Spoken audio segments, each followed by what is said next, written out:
वडोदरा जिला का पाटीदार समुदाय संगठन का महासम्मेलन डभोई के कायावरोहण में आयोजित करवाया गया था। डभोई तालुका के कायावरोहण से ये खबर सामने आ रही है, जहां पर वडोदरा जिला के मध्य गुजरात पाटीदार समुदाय संगठन का महासम्मेलन आयोजित हुआ था।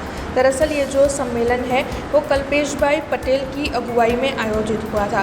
दीप प्रागट्य कर इसकी शुरुआत करवाई गई थी, जिसके बाद जय सरदार के नारे लगाए गए थे। इस महासम्मेलन के तहत विकास से जुड़े हुए विभिन्न मुद्दों पर चर्चाएं की गई थी। तो वहीं वडोदरा जिला के सरपंचों की बेस्ट कामगिरी को और जिला के प्रगतिशील किसानों की श्रेष्ठ कामगिरी और साथ ही बेस्ट बिजनेस कामगिरी को पाटीदार समुदाय की ओर से अवार्ड देकर सम्मानित किया गया था। आपको बता दें कि ये दूसरा महासम्मेलन है और तीसरा सम्मेलन फरवरी माह में वडोदरा में आयोजित होने वाला है। तब इस दौरान समुदाय के अग्रणी बड़ी तादाद में मौजूद रहे थे। आज रोज पाटीदार समाज संगठन द्वारा सुआयोजित कायावरण खाते पाटीदार स्नेह सम्मेलन योजायु, जेमा मोटी संख्या में पाटीदारो उपस्थित रहा।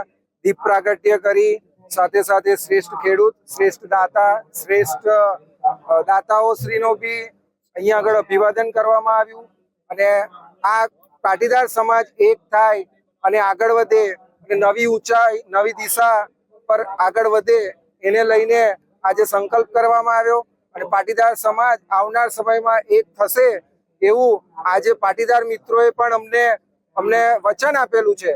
हमसे जुड़े रहने के लिए हमारे YouTube चैनल को सब्सक्राइब करें और नई वीडियो की नोटिफिकेशन के लिए बेल आइकॉन को दबाएं।